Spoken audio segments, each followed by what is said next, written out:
27 மரணங்குது. நம்ம 27 போறோம், 28க்கு போறோம், 30க்கு போறோம் இல்லையா? இப்ப பேச முடியும்னா நாளைக்கு ஏதாவது விசாரணை கூட்டி போய் அடிச்சு கொள்ளலாம். இது நடக்க கூடாதுக்காக இன்னைக்கு போறோம், ஏத்து போறோம், முன்னெடுத்து போறோம், போராடிட்டே இருக்கணுமா? என்ன திமுக காவல்துறைக்க காக்கி சட்டை பெரிய பொறுப்பாளிங்க. என்ன ஆட்சி அதிகாரம் சரியா இருந்துச்சுன்னா எல்லாமே மாறும். இந்த காக்கி சட்டை போட்டனால பெரிய புடிங்க நினைக்கிறாங்களே, அந்த எண்ணத்தை போல ஒழிக்கணும்.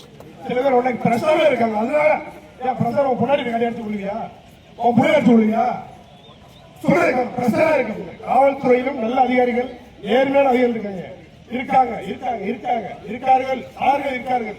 ஆனா அதை பொறுக்கித்தனம் பண்ணக்கூடிய அடிச்சு குறைச்சி கொலையாளர் காவல்துறை அதிகாரிகள் இல்லையா? அது எப்படி பாக்குறது? இதே அடிச்சு போறாங்க.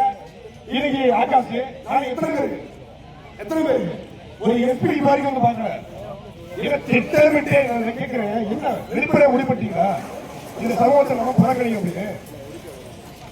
ஐயா உதயநிதி ஸ்டாலின் அவர் இன்னைக்கு துணை முதலமைச்சர் எதிர்கட்சியா இருக்கும்போது ஜெயராஜ் பிள்ளை சேர்ந்த அதிமுக ஆட்சியாளர் தூத்துக்குடி சாத்தான்குளத்திற்கு இபாஸ் எப்படி அந்த சமயத்தில் யாருமே கிடைக்கல. ஆனா அவரு நேரடியா போய் பார்த்து வராரு.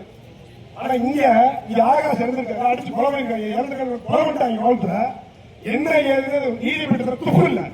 மந்திரி ஒரு எஸ்பி பார்க்க மாட்டாரு, கலெக்டர் பார்க்க மாட்டாரு. திட்டமிட்ட இந்த சமூகத்தை